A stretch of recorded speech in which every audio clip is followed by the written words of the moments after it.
ఓం శ్రీమాత్రే నమః. ఛానల్లోకి స్వాగతం అండి.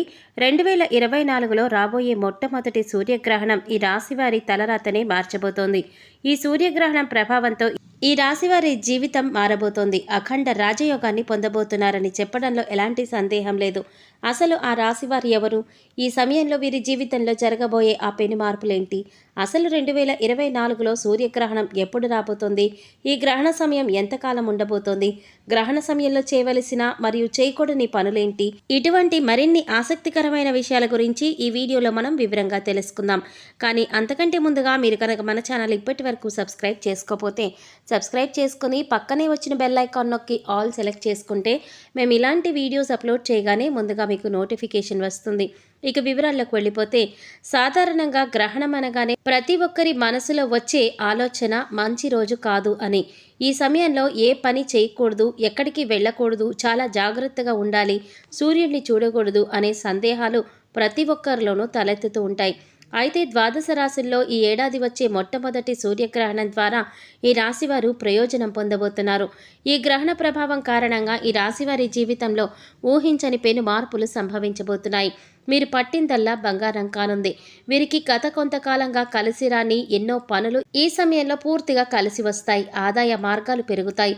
కలలో కూడా ఊహించని విధంగా వీరి జీవితంలో పెను మార్పులు జరగబోతున్నాయి. అయితే ఈ రాశివారు ఎవరు? ఈ గ్రహణం కారణంగా వీరి జీవితంలో జరగబోయే ఆ మార్పులేంటి అనే విషయాలను చూసుకున్నట్లయితే, ఈ ఏడాది సూర్యగ్రహణం ద్వారా అత్యంత లాభాలను పొందబోయేవారు కన్యా రాశివారు. ఈ రాశి జాతకులు అత్యంత ప్రయోజనాన్ని అందుకోబోతున్నారు. కన్యా రాశి వారికి సూర్యగ్రహణం తర్వాత ఏ విధంగా ఉండబోతుందో చూసినట్లయితే, ఈ రాశి వారికి ఇది చాలా అనుకూలమైన సమయం అని చెప్పుకోవచ్చు.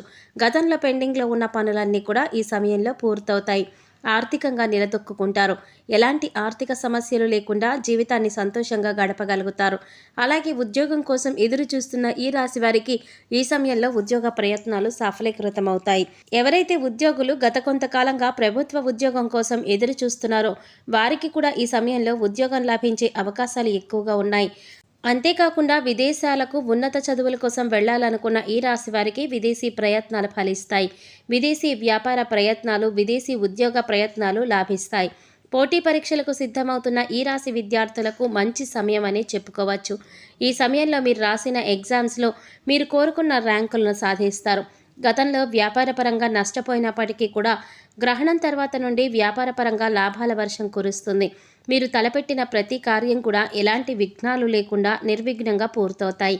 ఈ విధంగా మకర రాశి వారు జీవితంలో ఎన్నో పెను మార్పులు సంభవించబోతున్నాయి.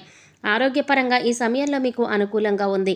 ఈ సమయంలో గత కొంతకాలంగా మిమ్మల్ని ఇబ్బంది పెట్టిన ఆరోగ్య సమస్యలన్నీ కూడా పూర్తిగా తొలగిపోతాయి. సంపూర్ణ ఆరోగ్యవంతులవుతారు. అయితే ఈ సమయంలో మీ తల్లిదండ్రుల ఆరోగ్యం పట్ల కాస్త శ్రద్ధ వహించవలసి ఉంటుంది. మీ కుటుంబంలో మీ తల్లిదండ్రులు కావచ్చు, లేదా మీ సంతానం కావచ్చు, చిన్న చిన్న అనారోగ్య సమస్యలతో ఇబ్బంది పడే అవకాశం ఉంది. కాబట్టి వారి ఆరోగ్యం పట్ల మీరు పూర్తి శ్రద్ధ వహించాలి. ఈ రాశి వారికి గతంలో ఉన్న రుణ సమస్యలు కూడా ఈ సమయంలో పూర్తిగా తొలగిపోతాయి. ఈ సమయంలో ఆర్థికంగా లాభదాయకంగా ఉంటుంది. మీరు పెట్టే పెట్టుబడులు మంచి లాభాలను ఇస్తాయి. ముఖ్యంగా గతంలో స్థిరాస్తులపైన పెట్టిన పెట్టుబడులు లేదా వ్యాపారంలో పెట్టిన పెట్టుబడులు ఈ సమయంలో మంచి లాభాలను ఇవ్వటం వలన మీ ఆర్థిక పరిస్థితి మెరుగుపడుతుంది. ఇచ్చిన డబ్బులతో స్థిరచరాస్తులను కొనుగోలు చేసే అవకాశం ఉంటుంది. ఈ సమయంలో మీరు చేసే ఆలోచనలు మీకు లాభం చేకూర్చే విధంగా ఉండటం వలన మీరు పెట్టిన పెట్టుబడులు మీకు లాభాలు ఇవ్వటమే కాకుండా మీరు ఇచ్చిన సలహాల కారణంగా ఇతరులు కూడా ఆర్థికంగా లాభపడతారు. ఈ సమయంలో ఈ రాశి వారికి ధనలాభం, కీర్తి లాభం కలుగుతుంది. ఈ సమయంలో కుటుంబ జీవితంలో ఆనందాలు పెరుగుతాయి. ప్రతి విషయంలోనూ మీ కుటుంబం మీకు మద్దతుగా నిలుస్తుంది మరియు మీ ఇంట్లో శాంతి, సంతోషాలు నెలకొని ఉంటాయి. ఇంట్లో వాతావరణం ఆహ్లాదకరంగా ఉంటుంది. ఈ సమయంలో మీరు మీ కుటుంబ సభ్యులతో శుభకార్యాలలో పాల్గొంటారు. మీరు మీ కుటుంబ సభ్యులు అందరూ కలిసి ప్రేమపూర్వకమైన వాతావరణంలో ఆహ్లాదకరమైన సమయాన్ని గడుపుతారు. ఈ సమయంలో మీకు మీ బంధుమిత్రులకు మధ్య ఉన్న చిన్న చిన్న మనస్పర్ధలు ఏర్పడే అవకాశం ఉంది. కాబట్టి బంధువుల విషయంలో కాస్త జాగ్రత్తగా ఉండటం మంచిది. అంతేకాకుండా మీకు మీ తోబుట్టువులతో సామరస్యపూర్వకమైన మరియు సానుకూల సంబంధాలను ఏర్పరచుకుంటారు. అయితే ఈ గ్రహణ సమయంలో ఈ రాశివారు చేయవలసిన పనుల గురించి చూసుకున్నట్లయితే, గ్రహణం యొక్క పట్టు విడుపు స్నానాలు చేయటం తప్పనిసరి. గ్రహణం పట్టే ముందు స్నానం చేసి సూర్యాష్టకం చదవటం ద్వారా శుభ ఫలితాలు పొందుతారు. అలాగే గ్రహణం విడిచిన తర్వాత విడుపు స్నానం చేసి ఇంటిని శుభ్రపరచుకుని పూజా మందిరం శుభ్రపరచుకుని దేవుడి ముందు దీపం పెట్టడం మంచిది. అసలు సూర్యగ్రహణం ఎప్పుడు ఏ రోజున ప్రారంభమవుతుంది అని చూసుకున్నట్లయితే ఏప్రిల్ 8వ తారీఖు సోమవారం నాడు ఏర్పడబోతోందని జ్యోతిష్యులు చెప్తున్నారు. ఈ సూర్యగ్రహణం ఏప్రిల్ 8న రాత్రి 9:12 ప్రారంభమై ఉదయం 1:25 ముగుస్తుంది. సూర్యగ్రహణ ప్రారంభానికి 12 గంటల ముందే సూతక కాలం ఏర్పడుతుంది. ఈ సమయంలో ఎలాంటి ముఖ్యమైన కార్యక్రమాలు చేయకూడదని మన పెద్దలు చెప్తారు. అసలు సూర్యగ్రహణ సమయంలో చేయవలసిన పనులేంటి, ఎలాంటి పనులు చేయటం ద్వారా విశేషమైన ఫలితాలు పొందుతారు, ఎలాంటి పనులు చేయకూడదు అనే విషయాల గురించి చూసినట్లయితే సూర్యగ్రహణ కాలంలో కొన్ని నియమాలను ఖచ్చితంగా పాటించాలి. అంతేకాదు సూర్యగ్రహణానికి ముందు, గ్రహణం ముగిసిన తర్వాత కొన్ని పనులు తప్పనిసరిగా చేయవలసి ఉంటుంది. మరికొన్ని పనులు పొరపాటున కూడా చేయకూడదు. అవేంటంటే గ్రహణ సమయంలో గర్భిణీలు ఇంటి నుంచి బయటకు వెళ్ళకూడదు, లేదా పదునైన వస్తువులను ఉపయోగించకూడదు. అలాగే గర్భిణీలు గ్రహణ సమయంలో పొట్టపైన ఎర్రటి మట్టి లేదా పసుపు రాసుకోవాలి. దీనివల్ల కడుపులో పెరుగుతున్న శిశువు పైన గ్రహణం ఎలాంటి ప్రతికూల ప్రభావం చూపదని జ్యోతిష శాస్త్ర నిపుణులు సూచిస్తున్నారు. దీనితో పాటు గ్రహణ సూతక సమయంలో శుభకార్యాలు చేయకూడదు.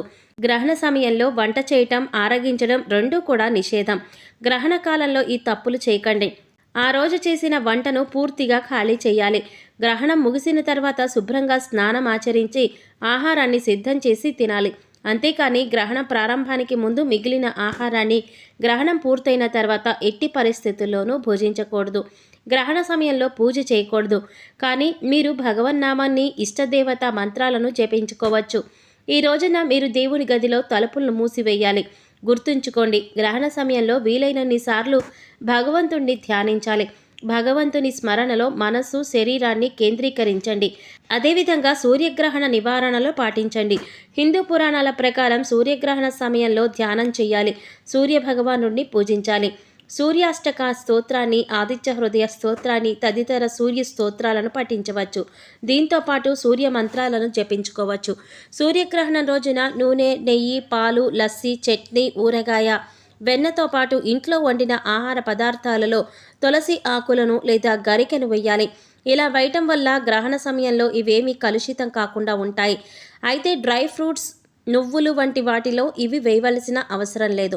సో చూసారు కదండి, 2024లో రాబోయే మొట్టమొదటి సూర్యగ్రహణం ఏ రాశి వారి తలరాతను మార్చబోతోంది, ఈ సూర్యగ్రహణ ప్రభావం ఈ రాశి వారి జీవితం పైన ఏ విధంగా పడబోతోంది, అఖండ రాజయోగాన్ని పొందబోతున్నారు అని చెప్పడంలో గల ఆంతర్యమేంటి, అసలు ఈ రాశివారు ఎవరు, ఈ సమయంలో వీరి జీవితంలో జరగబోయే ఆ పెను మార్పులేంటి, అసలు 2024లో సూర్యగ్రహణం ఎప్పుడు రాబోతోంది, ఈ గ్రహణ సమయం ఎంతకాలం ఉండబోతోంది, గ్రహణ సమయంలో చేయవలసిన మరియు చేయకూడని పనులేంటి వంటి మరిన్ని ఆసక్తికరమైన విషయాల గురించి ఈ వీడియోలో మనం తెలుసుకున్నాం కదా.